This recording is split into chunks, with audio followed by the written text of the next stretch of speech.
Welcome to a special edition of the Wolfpack Podcast. Today, my guest is Greg Palast, who is a New York Times best-selling author of The Best Democracy Can Buy and Vultures Picnic, and who is the investigator who, days after the Exxon Valdez spill, was on the ground in Prince William Sound working for the Alaska Natives whose coastline had just been destroyed. Greg and I had a great conversation and definitely trying to pull parallels between his work about 37 years ago, and then subsequently at the Deepwater Horizon and beyond, and my work following Scott Smith, most recently in East Palestine, Ohio, and Roseland, Louisiana.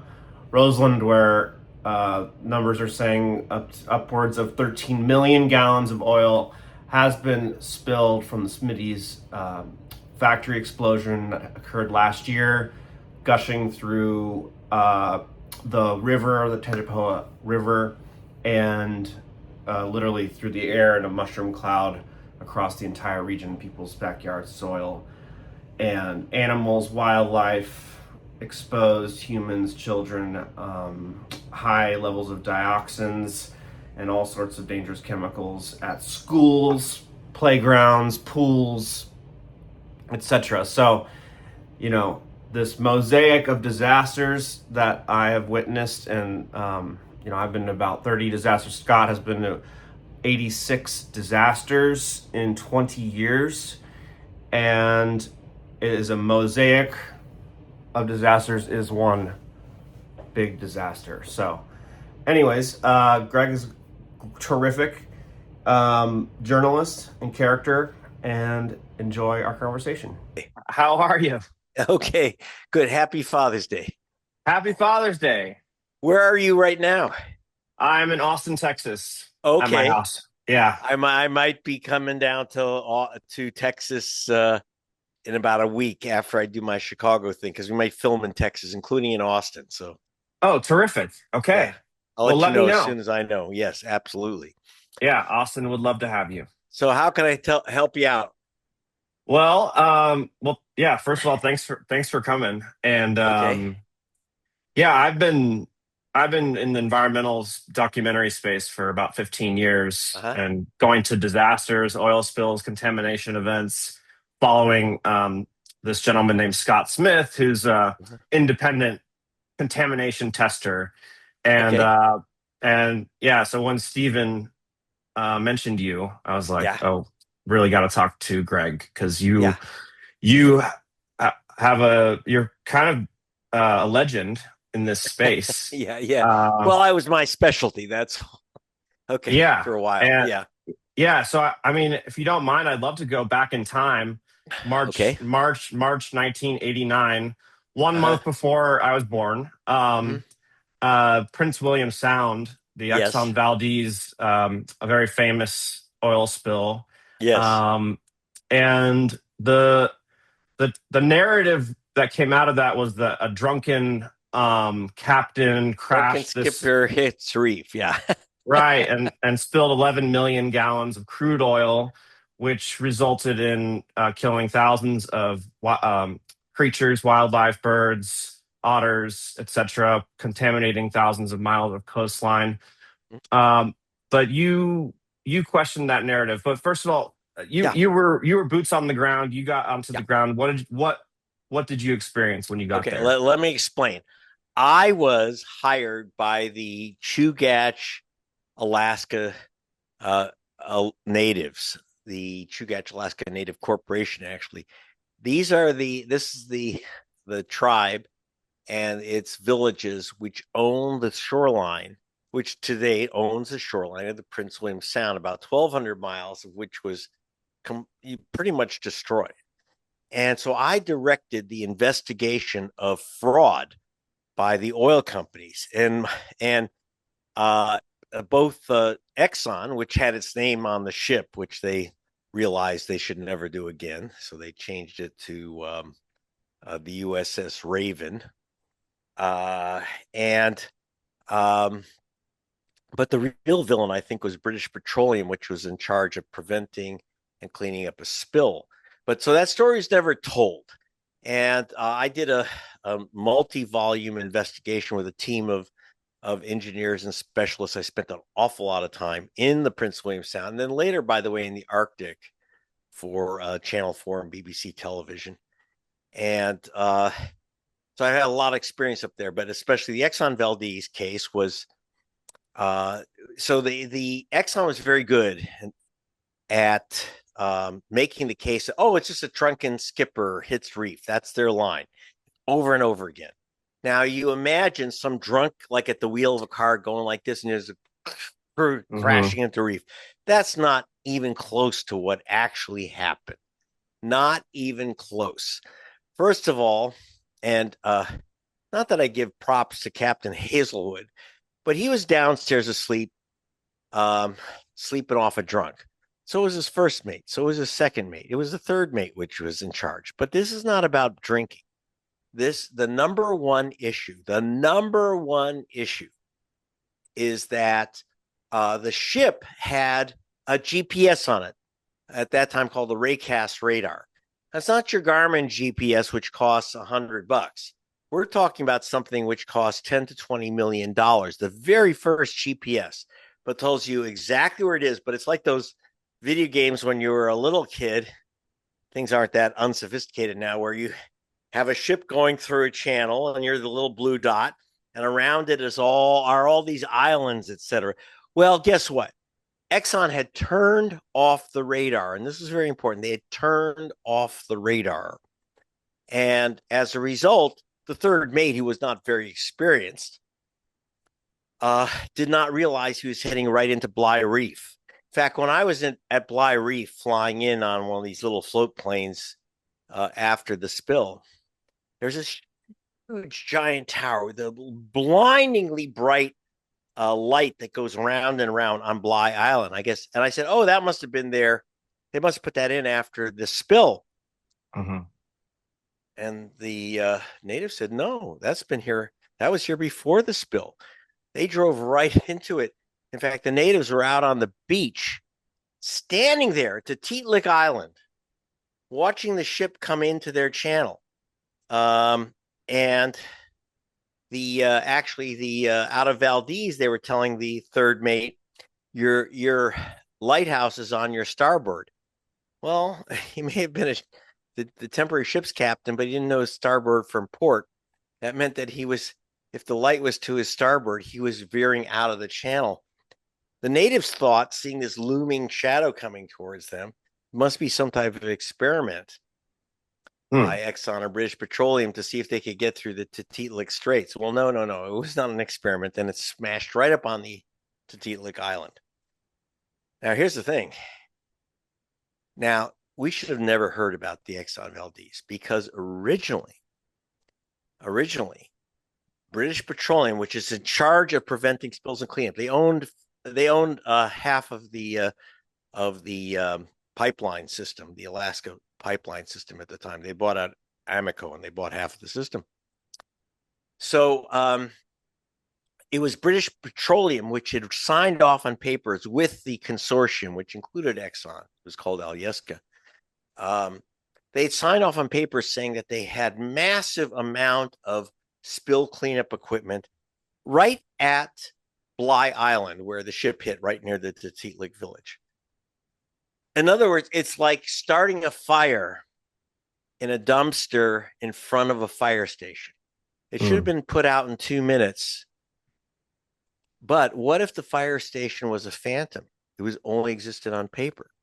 What had happened is that British Petroleum did not want to put out millions of dollars worth of equipment on Bly Island, right off the village, or at the village, because why put out millions of dollars of equipment when you're never going to use it and you're just going to leave it there for Indians? And they were always afraid Indians would steal their sausage floats and stuff. It was crazy. Understand how you stop an oil spill. It ain't rocket science. The way you stop an oil spill, as I say, put a rubber around it and suck. What that means is you take a containment ship. What you do is, if the minute there's a spill, you surround the ship with a bunch of boom, with those floats that go around a ship, a Yep. big circle. Then you Yep. bring in a sucker ship, which pulls out the oil out of that corral that you've created. Now, if that had happened, maybe there would have been a little note in some papers, but for the most part, you would have never heard the Exxon Valdez. But it was a freaking lie. There wasn't any equipment there. British Petroleum had signed legally binding papers saying it was there, and it wasn't. So all they had to do when the ship hit at Bly Island was to surround the ship with the rubber and bring in a containment ship to pull it out. Well, here were the three things that were wrong with it. Number one, there was no containment ship. You're never supposed to move oil out of Valdez without a containment ship in case of a spill. Containment ship was in a dry dock because it had never been used for any major event. So Exxon figured, and British Petroleum figured, we don't have to tell the government that there's no containment ship. We haven't had a problem in years. Well, guess what? Yeah, you can do without a fire station until there's a fire. And so there's no containment ship. It was up on dry dock. And in fact, Alyeska, which is the consortium of oil companies, when the ship hit, they said, where's the containment vessel? They kept saying, it's on its way. It's on its way. It didn't exist. It was still up. It wasn't on its way at all. The second thing is that obviously the radar was turned off. And you have to understand, under maritime law, if you have a piece of now, it wasn't required on ships. GPS was not required at the time because it was too early in technology, unless you have it on the ship, in which case it's got to work. Got your Garmin, you got to turn it on. Well, they didn't want to turn it on because it cost a fortune to train people on how to use this. This is not your iPhone GPS. Right. This is the early stuff. Mm-hmm. So they turned it off. They didn't have the equipment station where they should. They didn't have the containment ship. And finally, those natives on Tutitlik Island, here's the real tragedy, were trained to prevent and contain oil spills. The natives of Tutitlik Island were given the jobs. They were trained in, for example, how to jump into Arctic waters in what's called Mustang suits, surround the ship. They knew exactly what to do. But to save money, British Petroleum and Alyeska, which includes Exxon, fired the natives, and there was no one there as an emergency crew. So you fire all your firemen, then you have a fire. And what they did was they created phony teams because you're not allowed to ship without a containment, without a containment crew at the ready. So what they did is they just took a bunch of employee names who didn't know anything about containment, and they just literally said, oh, here's our containment operation. These people didn't even know they were on the containment crew list. So you, between screwing the natives, no containment ship, no equipment where it was supposed to be, which is exactly where the ship hit. It should have been nothing. And the radar off, those four elements led to the Exxon Valdez. When we talk about the Exxon Valdez disasters, there's two disasters. One is the grounding of the ship. That was the minor disaster, not the big disaster. The second disaster was failure to contain, and it spread over 1,200 miles of coastline. Mm-hmm. And the Chugach were just wiped out. Really? Yeah. It was, and the effects are still, it's complex effects, but it's still dark today. And by the way, I went there 20 years after the spill. You have to understand, this is cold water. It ain't the Persian Gulf and ain't Hawaii. In warm water, you can use chemicals and other things to clean up the spill. None of that stuff works in Arctic waters. And second, it's not those nice sand beaches where you can go and just kind of scoop up the big hunks of oil and etc. It's like rocky. It's very rocky, pebbly beach. And I went there 20 years after the spill for Channel 4 television. I go to Chiniga and some other islands, and I stick my hand. I remove about 6 inches of this rocky, pebbly beach, this beach stuff, and Stick my Still hand in oil. it, and there's plenty of oil. I can show it to you. It's Really? I have photo. That's the other thing, is that for my investigations for now, when I did the investigations for the Chugach, I don't have any of that film. I wasn't a filmmaker or a news reporter. But later, when I did the story about the Deepwater Horizon for Channel 4 television and also for Hmm. BBC and The Guardian, I have all this film. But I, just so you know, I own it all, so you can use any of it. Thank you. Yeah, Okay. this stuff is really hard to get out of the environment. Oftentimes they bury it. They say they cleaned it, but a lot of this reminds me of like the Ford Pinto, Uh-huh. Yeah, where exactly. the Ford determined, oh, these cars are gonna explode, but it'll be cheaper to settle and deal with the people dying than to Yeah. actually fix the problem. Well, I I've think seen. there's some parallels. Oh, I've seen this again and again. No, it's just like I was dealing with in Chicago, the company People's Gas. They were warned that in a certain area of the city, their pipeline, gas pipeline, had a problem, but it was going to cost 100 million to fix. Instead, the pipes blew up and killed 18 people, blew out a bunch of buildings, incinerated 18 people in Chicago, and it was just cheaper for them, for $2-3 million a family. It was a big savings compared to fixing the pipes. Hmm. Same, I'm doing right now a investigation of coke oil on the Osage Indian Reservation in Oklahoma. Same thing where they have Koch Industries, KOCH, the Koch brothers. Um, they did not test their pipelines. They did not clean up their messes, etc. And they just figured, okay, a few people have died from pipeline explosions, cancer, etc. You pay them off, and that's a fraction of the price of running your system safely. So this is common to the energy industry, which I've been studying for many, many years. Like I said, I also have an academic background. I'm a forensic economist by training, and Right. I Milton have, Friedman. yeah, and I've lectured on these matters uh, at Cambridge University, at Oxford University of Sao Paulo, around the world as an academic. And then I got into media where I could tell the story in popular terms, which I enjoy.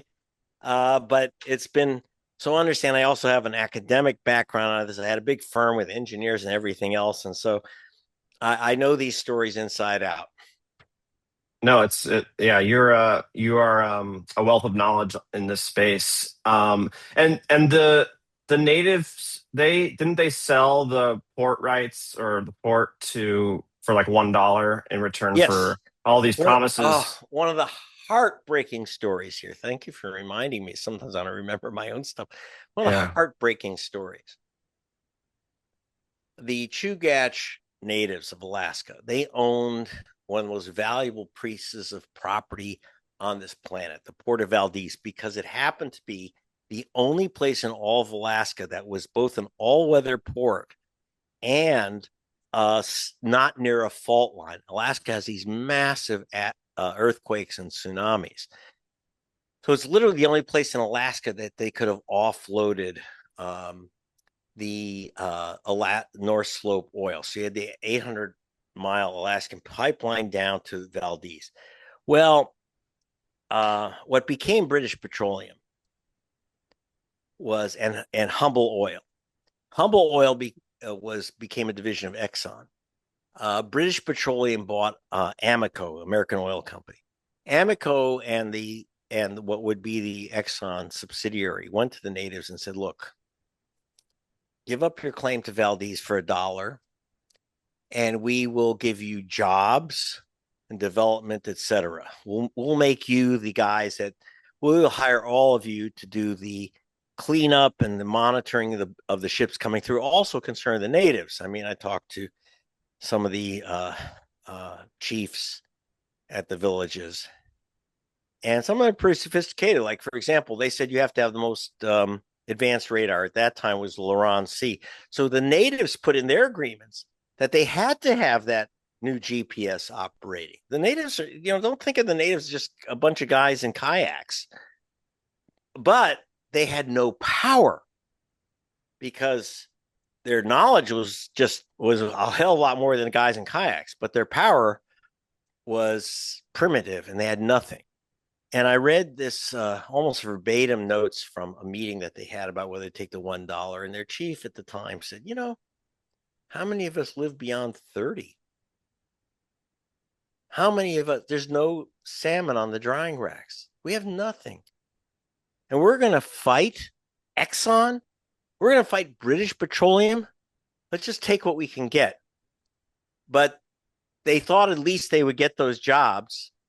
And they did for a few years until BP said, we're not going to pay for a bunch of engines out there and the ice flows to monitor our ships. I mean, why are we paying these guys? Mm-hmm. And so they took away the equipment, they took away the jobs, and that's and they did that for $1. Now, not everyone's crazy about it. Etalk, the chief of the Eskimo, who I long befriended, and I was up in the Arctic. You'll see I have film with him. Mm-hmm. He was pissed off at the Chugach saying, they gave away their heritage for a bag of feathers. But he was a lot more sophisticated than the Chugach. They did not know how to face oil companies. Etalk in the North Slope. He's an Eskimo leader and a whale hunter, but he understood we have to figure out how to take these guys on. So he went to Washington. He worked with Senator Kennedy. He did all this work. So the North Slope, the Eskimo did very well. The Chugach facing Exxon were crushed. Mm-hmm. Yeah, I see this pattern a lot. Throughout America, in particular, the refineries, the pipelines, factories, they're often are largely built in like underrepresented areas, like that in communities that where the people are wonderful, they're proud people, but they're not necessarily equipped to understand, to be able to protect themselves. That's a story from around the world. I mean, in fact, there was going to be a uranium processing plant in Louisiana, and they picked out this little black township, which was unincorporated. They said, "Oh, no one lives there," because they saw all these shacks without windows. People live there; they just didn't have money to put in windows, literally. And so they got rolled over. But eventually, it's interesting. In that case, they did fight and succeed and keep out the uranium processing plant. In the case of the Chugach, obviously, it was take whatever they could, whatever jobs they could get, and eat it. Our suits against Exxon British Petroleum didn't go very well. But what they did was they bought all these rights from the Chugach. So they ended up making money, but just by taking payments from Exxon for more rights to their property and oil. Mm-hmm. So they were kind of stuck. It's Mm-hmm. not what they wanted to do. It's what they felt they were up against the wall. Mm-hmm. Yeah. And, I think in these stories, it's often like easy to get distracted by the numbers, the companies, the names, but at the end of the day, it's people, it's animals, it's the environment. And, you look Oh, at. yeah. I mean, if you go to my films and my stories, you'll see the human cost. So I was what's called a hedonic. I ran two things. One was the fraud investigation of Exxon and BP. The other was calculating what's called hedonic damages. What happened to your lifestyle? What happened to your lives? And there were no seals left. Obviously, whales don't like to swim in hydrocarbon. So they went from a subsistence that is living off the land to packaged crap and ending up with was destructive. And by the way, it's not like there were no human victims. A number of people with diseases, problems, Yeah. even suicides, everything's shot through the roof. So anyway, tell me a little bit about the project or projects Yes. you're working on. Yeah. Well, yeah, here. So I've been following Scott Smith. He's a contamination tester, and he's been at 86 disasters in the past 20 years. His second disaster was Deepwater Horizon.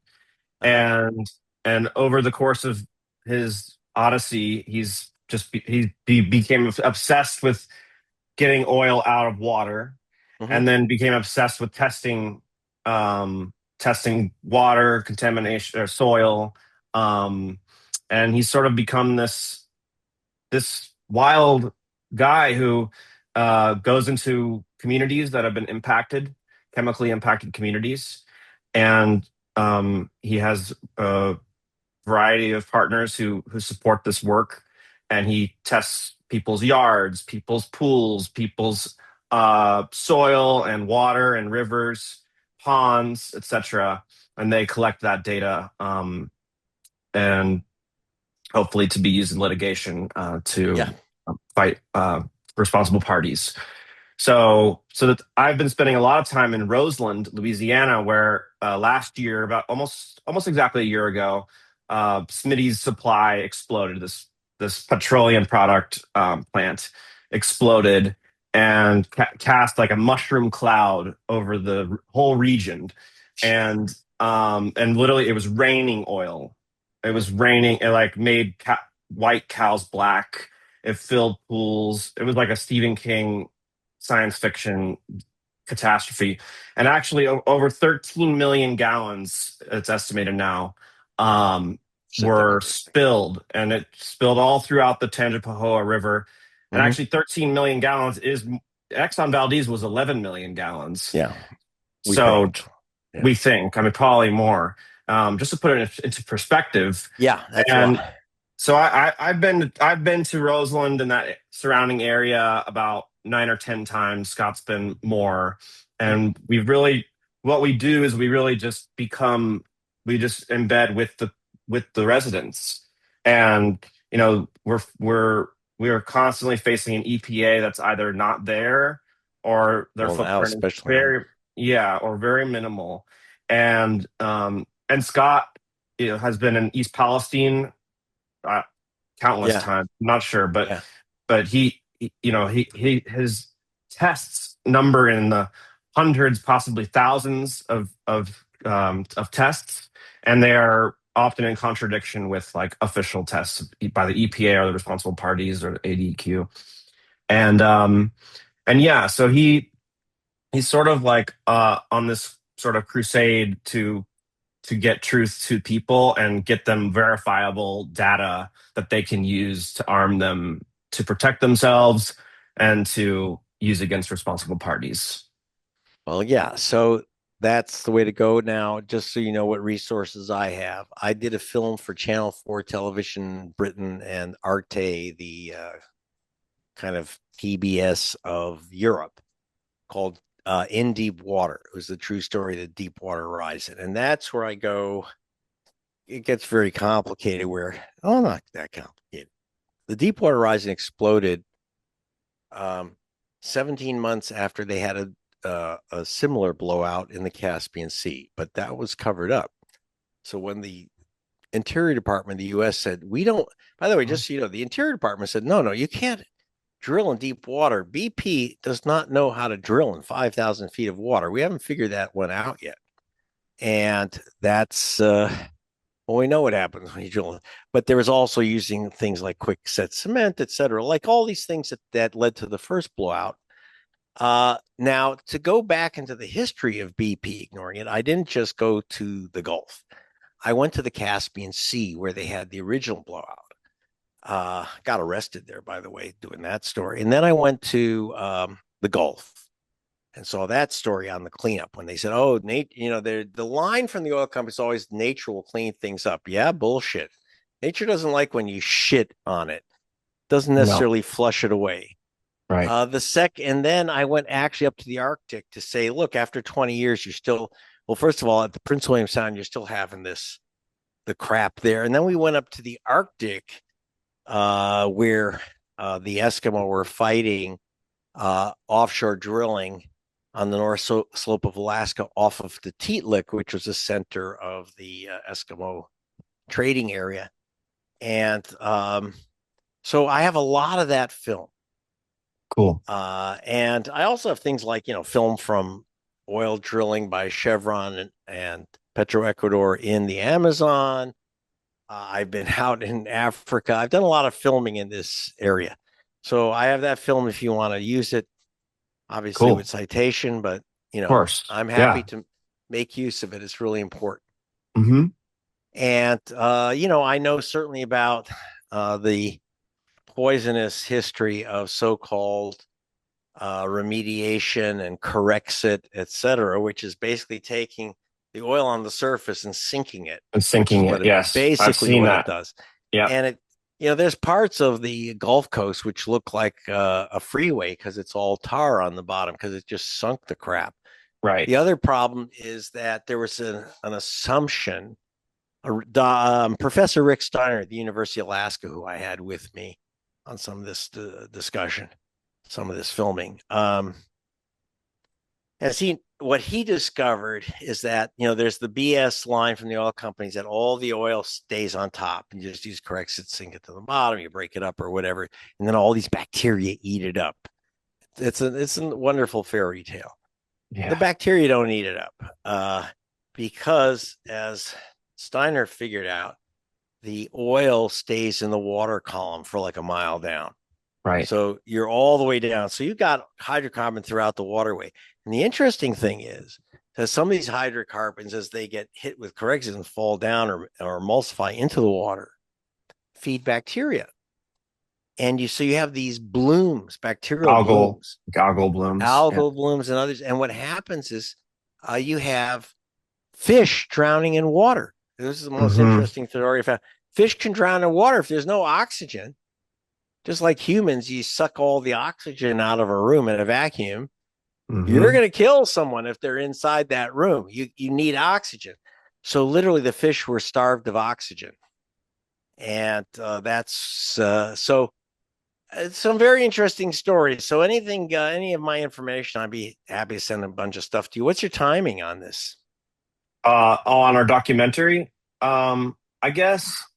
I mean, we're working on finding partners, and I Mm-hmm. mean, I've been working on I've been filming it for 14 years, so Wow. I Okay. know, and we're ready to get into post production and figure it out, that whole process. Okay. But I Well, if feel you like we want, have a Mhm. story, so Okay. Well, if you want either my film or an interview, whatever you need, it's a yeah, topic which is close to me. Like I yes, say, I'm considered even though I do media stuff and do documentaries, I come out of it. I come out of it as an ex as the economic expert. So my issue is the money, and then also my team that did the fraud investigative aspects of it because that was my specialty, fraud, white collar fraud. hmm, And so if I can help you out, that's great. Now you're yeah. based in Austin. Are you going to be there for a couple of weeks? I'll be here until the 8th of July, and then I go to Budapest. Because Okay. I Oh, know well, Gabor maybe and I. I'll hit you before then, but I'll let Yeah, you know what my timing is. I'm trying to get to Houston and maybe Austin by July 4, but I don't know if that'll happen. I may come back here and then go back to Austin later. How long are you going to be in Budapest? well, a couple of months. So I'm working with Gabor Uh huh. on post production for we Okay. just did a reimagining of Rope. I don't know if you remember Hitchcock's Rope. Uh, That's where this coffin comes from. It's a prop.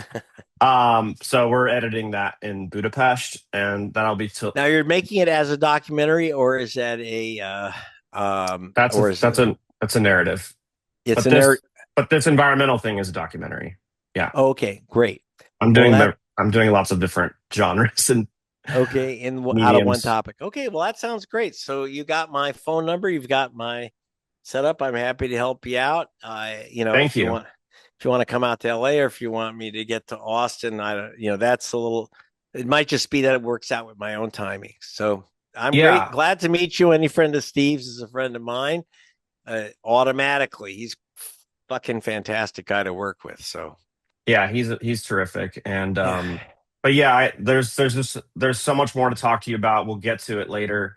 But like so many things that you talked about, I can come up with various examples of the same thing in Oh, Mayflower, Arkansas, in there's North nothing new Carolina, under like the sun. Yeah, yeah, it's you all know. yeah.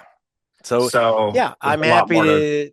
Yeah, unpack. whatever. This is a good topic. Let's kick ass on. I'm happy to help you out. Okay, thank Cool. you so much, and just Thanks, give me Greg. a call on your schedule. Peace All and right. what you need from me. Bye. Appreciate you. Bye-bye.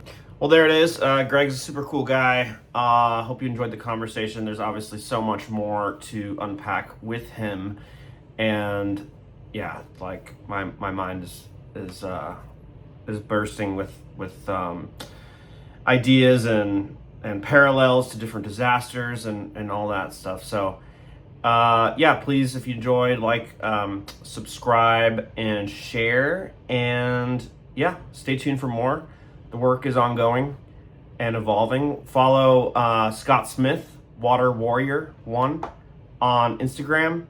I'm sky.wallen on Instagram.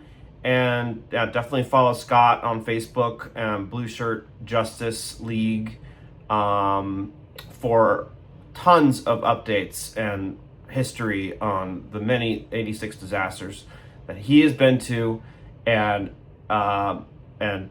also the community that is being formed for affected, chemically impacted residents who are connecting with each other across the nation, and which is the only real way to grow momentum, to prevent, to protect, and to educate, so that these disasters become less frequent and hopefully non-existent one day. But in the meantime, yeah, thanks so much, and yeah, stay tuned for next time.